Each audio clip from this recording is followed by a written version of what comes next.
ಬಾಲಿವುಡ್ನ ಅಲ್ಲೋಲ ಕಲ್ಲೋಲ ಮಾಡಿದಂಥ ಲೈಂಗಿಕ ಕಿರುಕುಳದ ಆರೋಪ ಈಗ ಸ್ಯಾಂಡಲ್ವುಡ್ನಲ್ಲೂ ಕೂಡ ಕೇಳಿಬಂದಿದೆ. ಸಿಎಂ ಸಿದ್ದರಾಮಯ್ಯನವರಿಗೆ ಈಗಾಗಲೇ ದೂರನ್ನು ಕೊಟ್ಟಿರುವಂತಹ ಫೈರ್ ನಿಯೋಗ ಸ್ವತಃ ಮಾನ್ಯ ಮುಖ್ಯಮಂತ್ರಿಗಳನ್ನ ಇವತ್ತು ಭೇಟಿಯಾಗಿದ್ದಾರೆ. 150ಕ್ಕೂ ಹೆಚ್ಚು ಕನ್ನಡದ ನಟ ನಟಿಯರ ಒಮ್ಮತದ ಒಂದು ಬೇಡಿಕೆ ಮನವಿ ಮುಖ್ಯಮಂತ್ರಿಗಳಿಗೆ ಸಲ್ಲಿಕೆಯಾಗಿದೆ. ಮುಖ್ಯಮಂತ್ರಿಗಳ ಕಾವೇರಿ ನಿವಾಸದಲ್ಲಿ ಭೇಟಿಯಾಗಿ ಚರ್ಚೆ ಮಾಡಿದ್ದಾರೆ ಫೈರ್ ಸದಸ್ಯರು.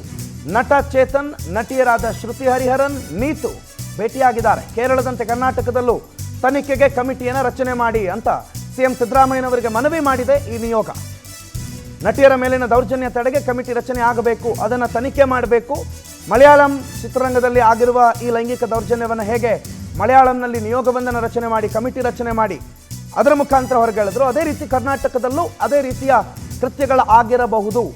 ಹೇಳೋದಕ್ಕೆ ಬಹಳಷ್ಟು ಜನ ಹಿಂಚರಿತಾ ಇರಬಹುದು ಅಥವಾ ಬಹಳಷ್ಟು ಜನ ಇದರಿಂದ ನೋವನ್ನು ಅನುಭವಿಸಿರಬಹುದು. ಅವರೆಲ್ಲರ ಪರವಾಗಿ ತನಿಖೆ ನಡೆಸಬೇಕು, ತನಿಖೆ ನಡೆಸೋದಕ್ಕೆ ರಚನೆ ಆಗಬೇಕು ಒಂದು ಕಮಿಟಿ ಅಂತ ಪ್ರಮುಖರು, ಈ ಫೈರ್ ಸಂಸ್ಥೆಯ ಪ್ರಮುಖರು ಮುಖ್ಯಮಂತ್ರಿಗಳನ್ನು ಭೇಟಿಯಾಗಿದ್ದಾರೆ, ಮನವಿಯನ್ನು ಕೊಟ್ಟಿದ್ದಾರೆ. ದೃಶ್ಯಗಳನ್ನು ಗಮನಿಸ್ತಾ ಇದ್ರಿ ಮತ್ತು ಅವರ ಮನವಿ ಪತ್ರ ಅದು ನಿನ್ನೆಯೇ ಬಂದಿತ್ತು.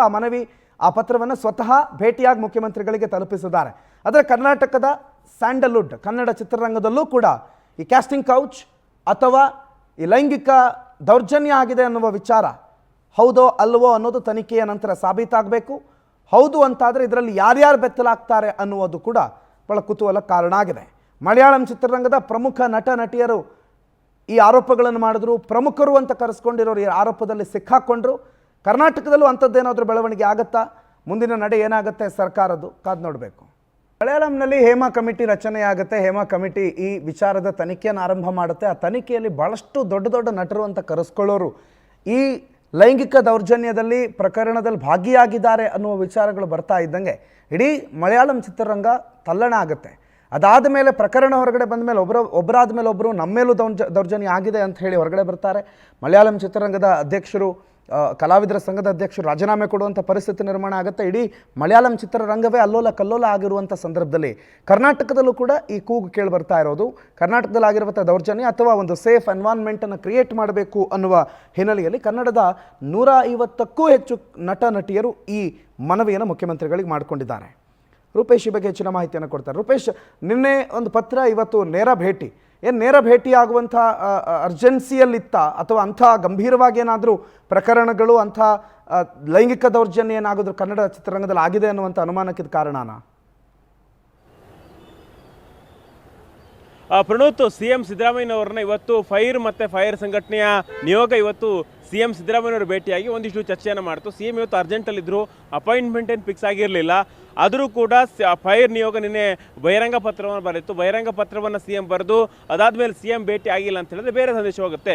ಹೀಗಾಗಿ ಇವತ್ತು ಸಿಎಂ ಸಿದ್ದರಾಮಯ್ಯನವ್ರನ್ನ ಫೈರ್ ಸಂಘಟನೆಯಿಂದ ಭೇಟಿ ಆಗಲಾಗಿದೆ. ಈ ನಿಯೋಗದಲ್ಲಿ ಪತ್ರಕರ್ತ ವಿಜಯಮ್ಮ, ನಟಿ ಶ್ರುತಿ ಹರಿಹರನ್, ಹಾಗೆ ನೀತು ಶೆಟ್ಟಿ, ನಟ ಅಹಿಂಸಾ ಚೇತನ್ ಅವರು ಕೂಡ ಈ ಒಂದು ನಿಯೋಗದಲ್ಲಿದ್ದರು. ಇವರ ಪ್ರಮುಖವಾಗಿರ್ತಕ್ಕಂಥ ಬೇಡಿಕೆ ಅಂತ ಹೇಳಿದ್ರೆ ಹಿಂದೆ ಆಗಿರ್ತಕ್ಕಂಥ ಒಂದು ಲೈಂಗಿಕ ದೌರ್ಜನ್ಯಗಳಿರ್ಬೋದು, ಲೈಂಗಿಕ ಶೋಷಣೆಗಳಿರ್ಬೋದು, ಇದರ ವಿರುದ್ಧವಾಗಿರ್ತಕ್ಕಂಥ ಒಂದು ಸಮಗ್ರವಾಗಿರ್ತಕ್ಕಂಥ ತನಿಖೆ ಆಗಬೇಕು. ಇದಕ್ಕೆ ನ್ಯಾಯಮೂರ್ತಿಗಳ ನೇತೃತ್ವದಲ್ಲಿ ಒಂದು ನಿಯೋಗ, ನಿವೃತ್ತ ನ್ಯಾಯಮೂರ್ತಿಗಳ ನೇತೃತ್ವದಲ್ಲಿ ಒಂದು ತನಿಖಾ ಆಯೋಗ ಮಾಡಬೇಕು ಅಂತೇಳಿ ಆಗ್ರಹಿಸಿದ್ದಾರೆ.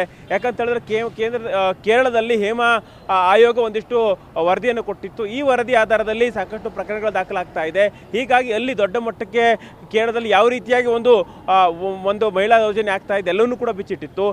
ರಾಜ್ಯದಲ್ಲೂ ಕೂಡ ಇದೇ ಮಾದರಿಯ ಒಂದಿಷ್ಟು ಕೃತ್ಯಗಳಾಗಿದೆ. ಹೀಗಾಗಿ ಸಂಬಂಧಪಟ್ಟ ಸಮಗ್ರವಾಗಿರ್ತಕ್ಕಂಥ ತನಿಖೆ ಮಾಡಬೇಕು ಅಂತೇಳಿ ಫೈರ್ ನಿಯೋಗ ಆಗ್ರಹಿಸಿದೆ.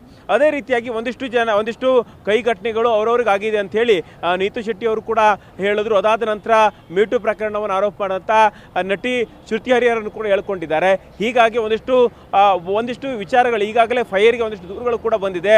ಈ ದೂರುಗಳನ್ನು ಕೂಡ ಅದೇ ಆಯೋಗ ಪರಿಶೀಲನೆ ಮಾಡಬೇಕು ಅಂತೇಳಿ ಹೇಳಿದ್ದಾರೆ.